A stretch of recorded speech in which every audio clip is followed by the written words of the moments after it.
Ya, sebelumnya Assalamualaikum warahmatullahi wabarakatuh. Saya Diazan Fahmi Nizar dari kelompok satu. Kelompok satu ini akan menjelaskan beberapa pembahasan, yaitu kayak definisi filsafat, ada juga manfaat filsafat, ada perbedaan metode ilmu filsafat dan juga ilmu yang lainnya, juga ada cabang-cabang filsafat yang nanti akan dibahas juga oleh teman-teman saya. Pertama, kali ini saya ingin membahas soal definisi filsafat.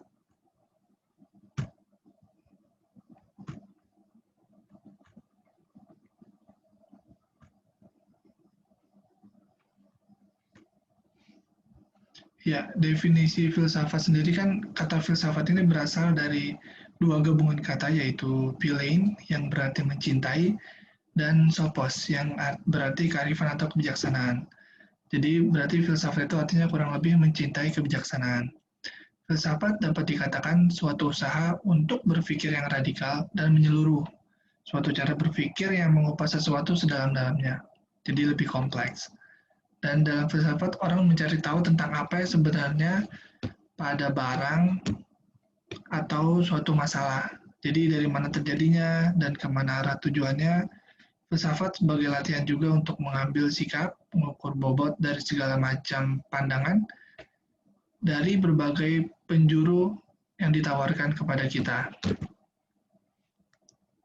Lalu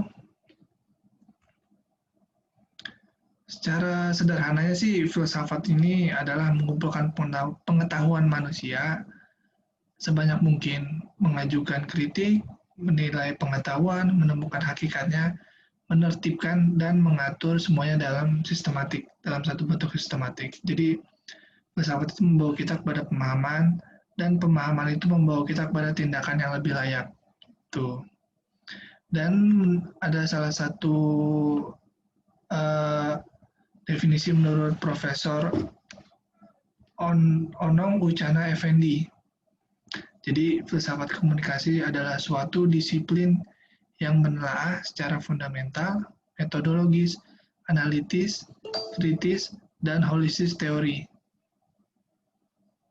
Jadi filsafat komunikasi sebagai suatu disiplin yang memiliki makna bahwa filsafat ini komunikasi merupakan kajian mendalam dan mendasar yang mengkaji hakikat ilmu komunikasi sebagai ilmu pengetahuan yang utuh. Jadi filsafat ini merupakan kajian yang menjadi fondasi atau dasar bagi berdirinya ilmu komunikasi secara utuh yang meliputi hakikat secara mendalam, termasuk metodologi, analitis teori, dan segala bentuk dimensinya. Nah, di dalam filsafat komunikasi ini terdapat empat pilar filsafat komunikasi, yaitu ontologi, epistemologi, aksiologi, dan logika. Untuk ontologi sendiri itu berarti telaah atau studi mengenai arti sesuatu yang ada dan berada.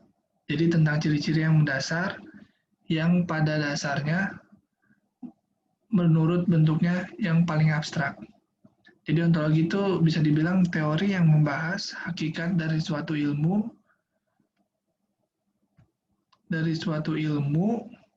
pengetahuan. Hakikat diartikan sebagai suatu realitas kenyataan yang utuh, dapat pula dikatakan yang sebenar-benarnya.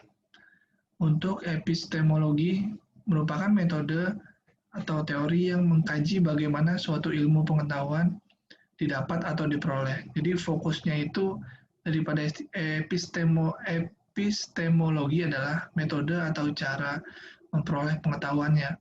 Jadi kemudian juga tentang verifikasi dan kebenaran dari suatu pengetahuan. Aspek epistemologi adalah suatu kebenaran, realitasnya atau fakta yang dipandang dari aspek mengapa dan bagaimana realitasnya, atau fakta itu sendiri benar dan apakah realitas atau fakta itu dibuktikan kebenarannya. Lalu ada juga aksiologi.